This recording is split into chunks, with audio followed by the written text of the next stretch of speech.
നമസ്കാരം. ഇന്ന് ഞാൻ കാണിക്കാൻ പോണ ദോശയ്ക്ക് പ്രത്യേകതകളുണ്ട് ട്ടോ. ഒന്നാമത്തെ കാര്യം ഇതില് അരിയും ഉഴുന്നും ചേർക്കണില്ല. സാധാരണ അരിയും ഉഴുന്നും ചേർക്കാത്ത ദോശ എന്ന് പറയുമ്പോഴും അതുപോലെ ഇത് മാവ് അരച്ച ഉടനെ ഉണ്ടാക്കണ ദോശയാണ്. ഒരു 5 മിനിറ്റ് പോലും നമ്മൾ പുളിപ്പിക്കാൻ വേണ്ടിയിട്ടോ അല്ലെങ്കിൽ മാവ് പൊന്താൻ വേണ്ടിയിട്ടോ വെക്കേണ്ട ആവശ്യമില്ല ട്ടോ. അരച്ച ഉടനെ ഉണ്ടാക്കണ ദോശയാകുമ്പോൾ ചെറുതായിട്ട് അത് സോഫ്റ്റ് അല്ലാത്ത പോലെയും ഇങ്ങനെ വടി പോലെ ഇരിക്കുന്ന പറയില്ലേ നമ്മളിങ്ങനെ റഫായിട്ടിരിക്കണേ അങ്ങനെയാണ് ഉണ്ടാവുക. പക്ഷെ ഇത് അങ്ങനെയല്ല.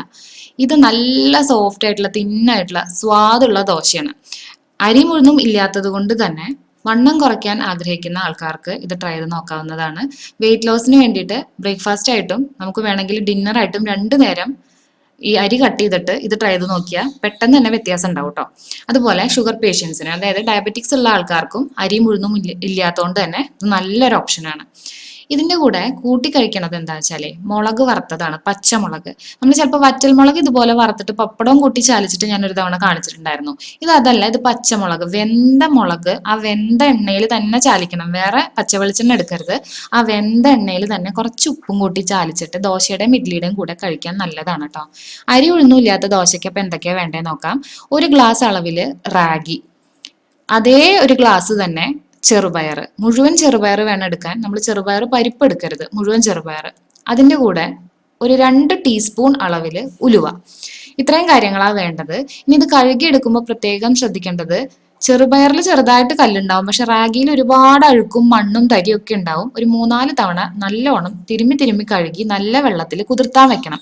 മിനിമം 10 മണിക്കൂറെങ്കിലും ഇത് കുതിർത്താൻ വെക്കണം. 10 മണിക്കൂറോ 10 മണിക്കൂറിൽ കൂടുതലോ കുതിർത്തിയാൽ മാത്രമാണ് ഇതുപോലെ പതഞ്ഞു പൊങ്ങി വരണ ഒരു പുളിച്ച വെള്ളം തന്നെ പുളിച്ചിരിക്കുന്നുണ്ടാവും. ആ വെള്ളത്തിൽ അരക്കി തന്നെ വേണം. അപ്പൊ നമ്മൾ 4 മണിക്കൂർ കുതിർത്താലും ആക്ച്വലി ഇത് അരച്ചെടുക്കാനൊക്കെ പറ്റൂട്ടോ. പക്ഷെ അങ്ങനെ അരയ്ക്കുമ്പോൾ അരച്ച ഉടനെ ദോശ ഉണ്ടാക്കിയാൽ സോഫ്റ്റ് ആവില്ല. 10 മണിക്കൂറിൽ കൂടുതലോ കുതിർത്തിയ ശേഷം ഉപ്പും ചേർത്ത് നമ്മൾ സാധാരണ മാവ് അരയ്ക്കണ പോലെ അരച്ചെടുത്തു കഴിഞ്ഞാൽ ദോശ നല്ല സോഫ്റ്റ് ആയിട്ടിരിക്കും. ഇനി സാധാരണ ദോശ ഉണ്ടാക്കണ പോലെ തന്നെ ദോശ ഉണ്ടാക്കിയെടുക്കാം. ഒട്ടിപ്പിടിക്കേ ഇല്ല കേട്ടോ. കുറച്ച് എണ്ണയോ നെയ്യോ എന്തെങ്കിലും ഒന്ന് ഒപ്പുക. ഒട്ടും ഒട്ടിപ്പിടിക്കാതെ തന്നെ ഈസി ആയിട്ട് നമുക്ക് മറിച്ചിടാൻ വേണ്ടിയിട്ടും പറ്റും. അപ്പൊ റാഗി ഉള്ളതുകൊണ്ട് തന്നെ ധാരാളം അയൺ ഉണ്ട്, ചെറുപയർ ഉള്ളതുകൊണ്ട് പ്രോട്ടീനും ഉണ്ട്. എല്ലാവരും മസ്റ്റ് ആയിട്ടും ട്രൈ ചെയ്ത് നോക്കണം.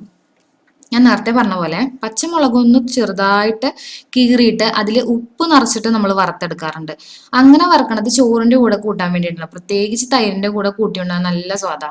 വേറെ ഒന്നും ഇല്ലെങ്കിലും ഉണയിക്കാൻ വേണ്ടി പറ്റും. ഇത് അതിന്റെ തന്നെ ദോശയ്ക്കും ഇഡ്ലിക്കും പറ്റണ വേറൊരു വേർഷനാണ്. ആദ്യം തന്നെ എണ്ണ ഒഴിക്കാത്തത് എന്താന്ന് വെച്ചാൽ ഇത് പച്ചമുളക് കഴുകിയതിന്റെ വെള്ളം എണ്ണയിൽ വന്നാൽ പൊട്ടിത്തെറിക്കാതുകൊണ്ടാണ്. അപ്പൊ പച്ചമുളകിന്റെ വെള്ളം വറ്റിയിട്ട് എണ്ണ ഒഴിച്ചിട്ട് ഈ ബ്രൗൺ നിറാവണ വരെ ഒന്ന് വറുത്തെടുത്താൽ മതി. അപ്പൊ ഈ ഒരു കോമ്പിനേഷൻ എല്ലാവരും ട്രൈ ചെയ്ത് നോക്കുക. അഭിപ്രായങ്ങൾ കമന്റ്സിൽ അറിയിക്കുക. പുതിയ വിഭവങ്ങളുമായിട്ട് വീണ്ടും കാണാം.